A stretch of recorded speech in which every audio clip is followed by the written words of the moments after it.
Had all the buzz too. And he didn't win. So, I mean, you're in Iowa.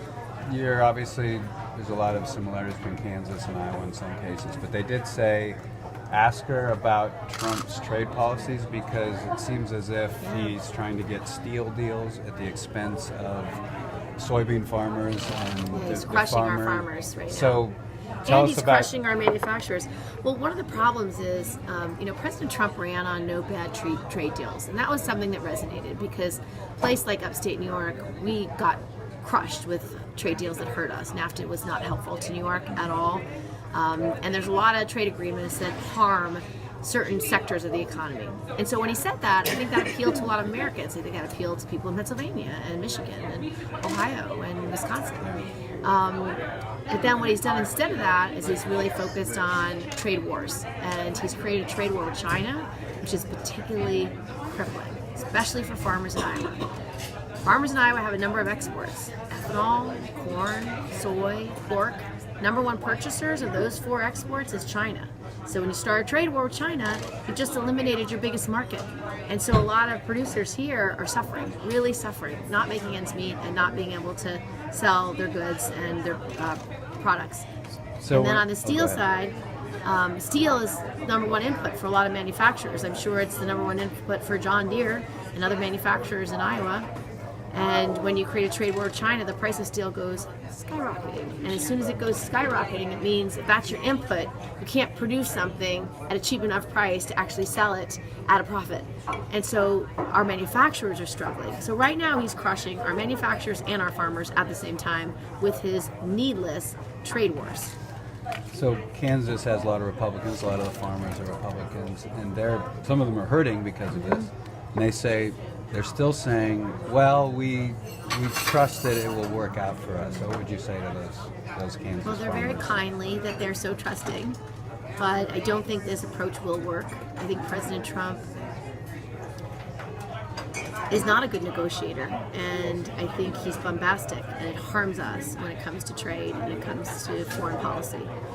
And as a consequence, we have a trade war. Now, it doesn't mean you can't hold China accountable, because China is often not a good actor. They will manipulate their own currency. They will dump steel on the markets or aluminum on the markets. They will steal intellectual property. And so you have to hold China accountable. There's a difference between being tough and holding another country accountable and starting a trade war. So he just has gotten it wrong.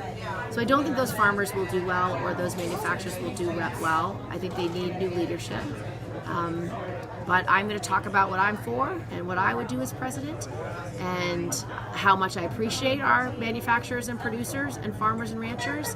And having served on the Ag Committee for 12 years and served on the Armed Services Committee for 12 years, I know a lot about their industries, and I know what it takes to make sure they can thrive.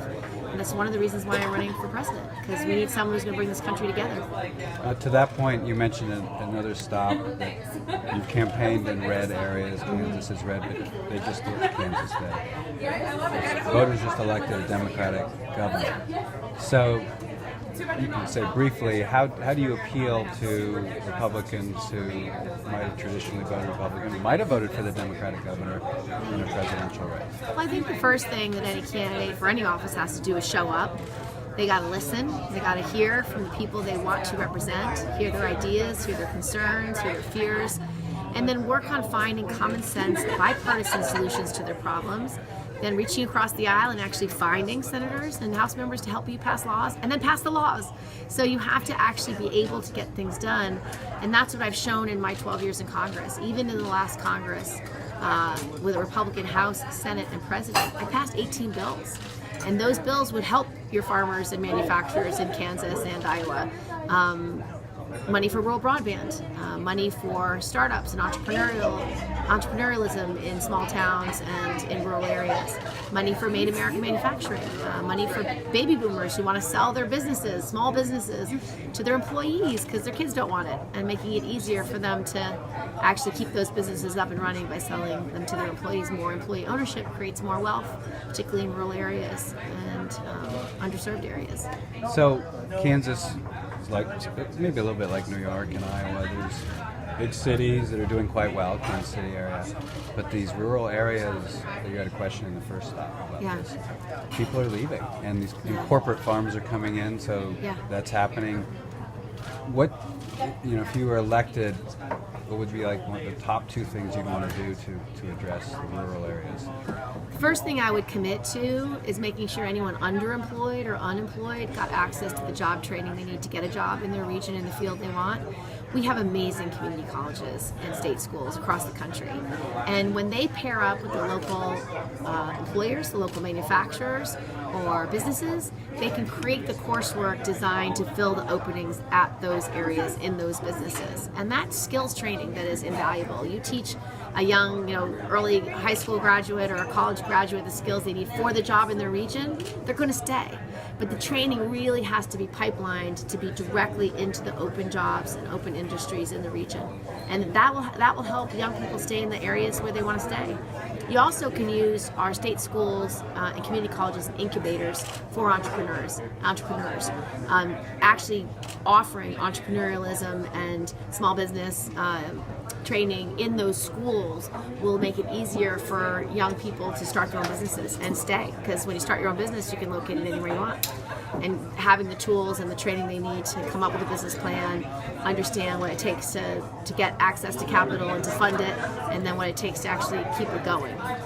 One more quick question. Sure. Kansas, quick question. Kansas is one of the now few states that doesn't allow any sort of marijuana, no medical, nothing. Yeah. Where do you stand on legalization of marijuana? I support full legalization for 2 reasons.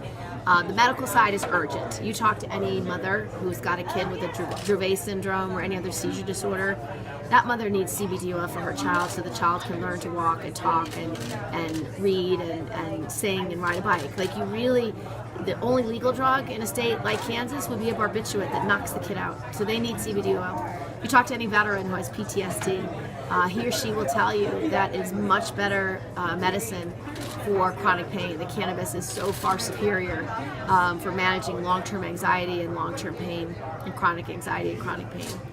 And then the second reason is the criminal justice system. The fact that if you are a black or brown man in this country, you are 4 times more likely to be arrested because of the color of your skin, not because of the usage, because the usage is the same between white people and black people and brown people.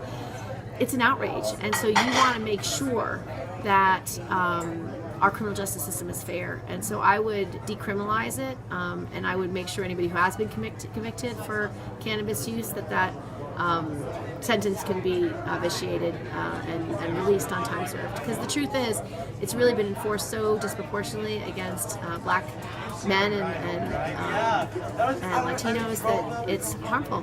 And so I would do it for both those reasons, and I would make it fully legal.